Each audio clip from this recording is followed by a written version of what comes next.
salutations, Scribblers. It has been a whirlwind month here as I wind down 2025 and prepare for all the amazing things that the Scribblers Den has planned for 2026, including some in-person local events and our big Querying Bootcamp writing retreat in June.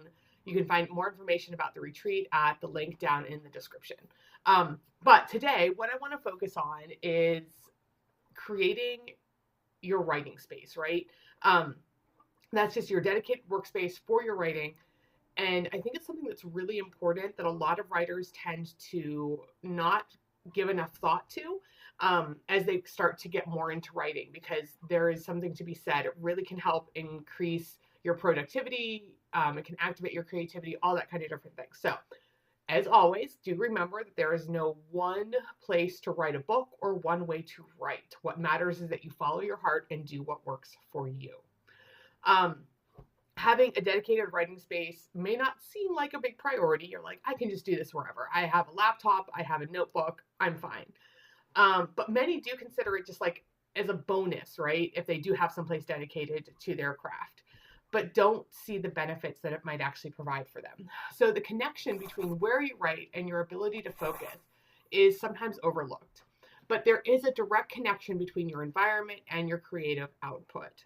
Part of it is muscle memory, right? You train your body and mind to access your creativity when you're in a certain place.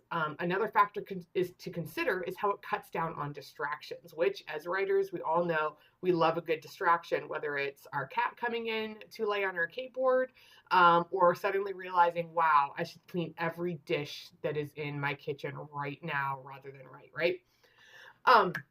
So no matter what it is, there are a lot of benefits to just really curating your writing space. When I first started writing, I wrote from my couch. For nearly 2 years, I would just sit on the couch, the same place that I would nap and watch TV, which made it really tough to not fall asleep while I was writing. My body was definitely trying to figure out what we were supposed to be doing when I would sit down. It also killed my back. So it was just not a great situation. Then I moved to my kitchen table, and this was better, but my kitchen table is also where I put everything when I come into the house. So it was constantly cluttered and I didn't have enough room. Then I moved to my finished attic for about 6 months, and I kind of loved that, but also it was upstairs and I hated having to carry my laptop and tea and snacks up the stairs, which I know is like a really minor problem, but it was enough that I was like, oh, do I really want to go up there? What if I just stayed right here? So then finally I invested in a desk and a fancy desk chair, and the way it altered my productivity and my eagerness to write was amazing. I'm still sitting in that fancy desk chair. It's got some wear on it now, but it's comfortable. It's better for my back. I have that space, and it's really changed a whole lot of what I was able to accomplish and what I was able to do. All right, so welcome to my writing space. You can see I have my very large table right here, and a spot for Bellamy to hang out with me and encourage me as I write. He likes to hang out right there. I have my quarterly planning board. I have all of this. Behind me, I have a bookshelf that's got some of my manuscripts on it, all of my writing tools, like my craft books, things like that, books that I really, really like, and all of that. So like I said, I like that natural light. I've got this beautiful window. I've got plants. I have a cold right now, so I have those Kleenexes. There's my lovely cat. That's Chai. She is an editor-in-chief here at the Scribblers Den and approves all material. But this is why I like to have a big desk, because look at all this beautiful sunshiny spot that she can lay in and hang out with me and not necessarily be on my keyboard, although sometimes she still is. And just to have a view from this side, I do have 2 screens, which I love because it's great for if I'm doing a client discussion, I can have the video on one screen and then I can have their work up on the other screen in front of me, or when I'm doing revisions and I look at 2 different versions of my manuscript. But it's really, really nice. And of course, if you have a pet, you might recognize the all-important spray bottle that you might use for when they start to get annoying or start barking at you when you're in the middle of a phone call, right? But either way, I really love my setup. It works for me. And I just highly recommend whatever you're going to do, just make it work for you. So this is my ideal space. I want to sprawl. I hate feeling cramped. There are times when the space gets really cluttered and I have to come in and get it organized and cleaned up. But working here has given me and my brain some dedicated space. You have to really find what works best for you. And I know many other people who have like really small desks and they love it. It is not for me though. When I look at people writing at small desks, I'm just like, oh my gosh, how are you doing that? How can you do that and not have all that space to sprawl and have room for your tea and your snacks and like the 5 cats that are probably going to come in and interrupt you while you're writing.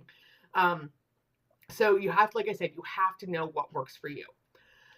My goal ultimately is to one day have a whole like detached office space for my writing that is big enough for me to have some friends over, and we'll each have our own like nice big writing space. It'll be cozy and bright and just have the best Wi-Fi. So even though I do currently have a great space for myself right now, I'm always looking for how I could evolve it and become even more amazing and really cater to my needs. So what is it that I need?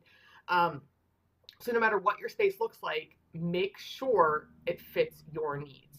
And I have 2 big tips for you. I hold up 1 finger. I should have held up 2. I have 2 big tips for you.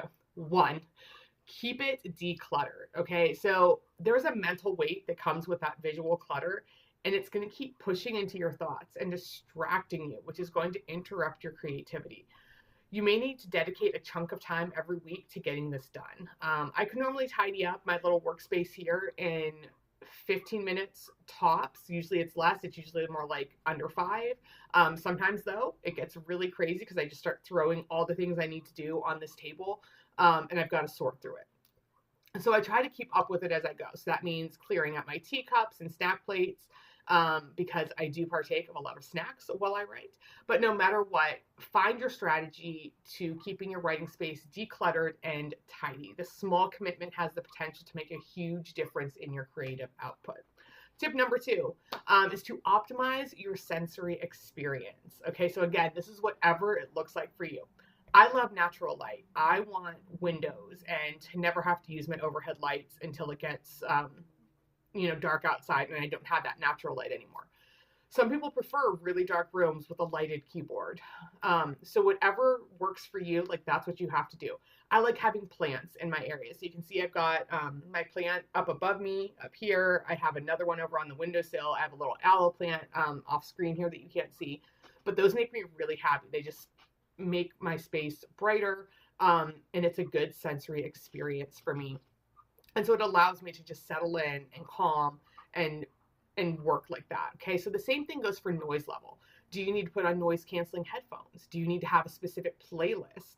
I have my writing playlists that I will write to and work to. And so it's like a soundtrack for my book. And it's just all the songs that make me think of my characters. But then I also have a focus zone playlist. And when I put that on, my brain has now, it's been a year I've been like using this. It locks in and I find it way easier to just get into my flow state. And the flow state is where I always want to be when I sit down to write, because it means that I'm locked in, I'm there, I'm engaged, I'm present, and I can get so much done. So it's a matter of trial and error, and you just need to keep trying things and keeping track of how it affected your creativity and your ability to work. Some people also like to burn like a specific candle when you write, or maybe you love like that clickety clack of a typewriter style keyboard. Whatever it is, figure out what brings you joy and then incorporate that into your space. Once you have ideas, experiment and see what works best. And then once you have your space planned out and you can start adding in more personal touches, maybe it's a vision board for your manuscript, or if you're like me, your quarterly planning board to help you stay on track. The power that you harness when you provide yourself a dedicated writing space is absolutely incredible. You're going to see your productivity increase, and if you have a partner or roommate or even kids, you can start then to discuss with them the importance of letting you focus when you're at your desk. Having that open communication saying, when I am here in this dedicated workspace that I have created, that I have set up to help with my creativity and focus, I need you to not bother me. Like I have 30 minutes. This is my 30-minute window. Don't talk to me.